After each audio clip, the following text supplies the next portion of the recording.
Hallo zusammen, I'm your Vlog Dave. Today I want to talk about German diphthongs and how to pronounce them.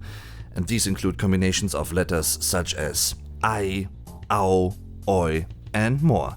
And since I forgot to charge my cam's battery, there won't be a face cam this time around, but I hope that's okay. So let's begin. And in case you are hearing some noises in the background, that's because there is a thunderstorm outside.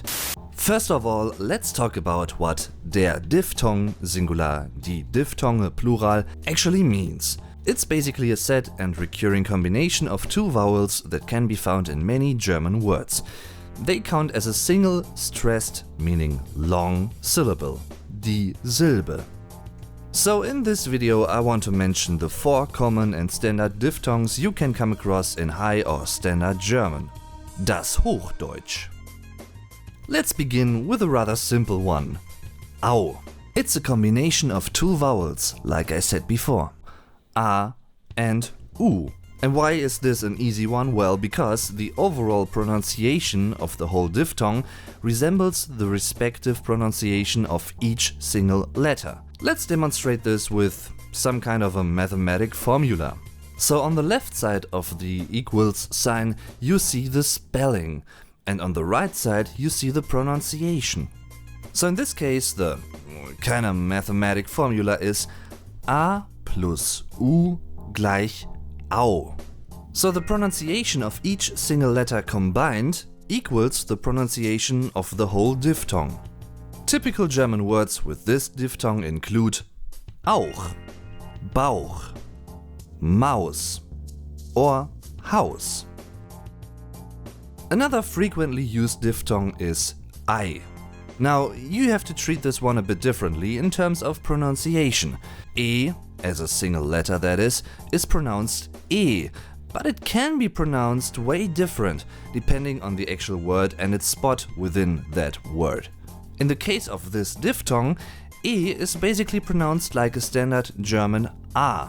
I know it might sound strange, but yep, that's the way it is. The spelling of this diphthong doesn't resemble its pronunciation. Well, it does for the E, but not for the E. So in other words, the spelling of this one is E-I, but it's pronounced A-I. I.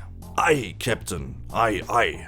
Typical German words that feature this diphthong include Eis, heiß, meistens, or a bit more vulgar, Scheiß.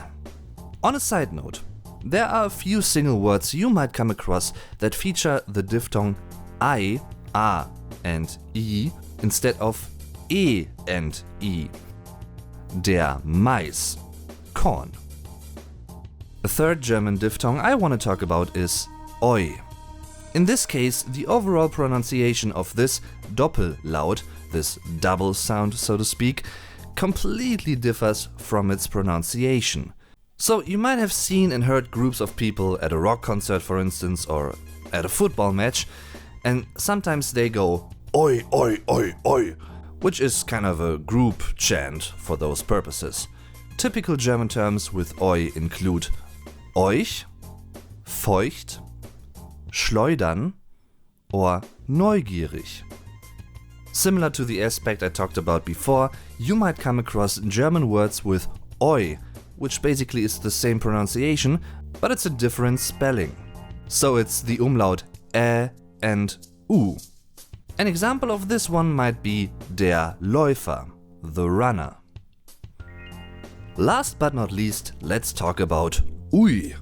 This is an easy one again, because it's similar to the case of au. In other words, it's pronounced the way it is spelled. And you'd think how to pronounce it. Well, it might be a rather rare diphthong compared to the other 3 mentioned, but it can be found in words like pfui, for instance, which is an interjection, so to speak. Because Germans say pfui when they are disgusted by something, for instance. Kinda similar to the English gross. However, all German diphthongs have something in common, because they can't be followed by a double S. So if you have an S sound after a diphthong in German, it's either a single S or a sharp S, das SZ, Remember the examples I mentioned for the diphthong I? Also, a big thank you goes out to all people who are using my videos for teaching purposes, so to speak, for classes, or be it homeschooling. Thank you very much for that. So I hope you found this helpful, and if you did, well, let me know by hitting the like button and subscribe to the channel. Also make sure to share this video, for instance, with learning groups for the German language you might know about, or on social media in general. This is pretty much, well, the only way to reach new people here on YouTube, especially for rather small channels.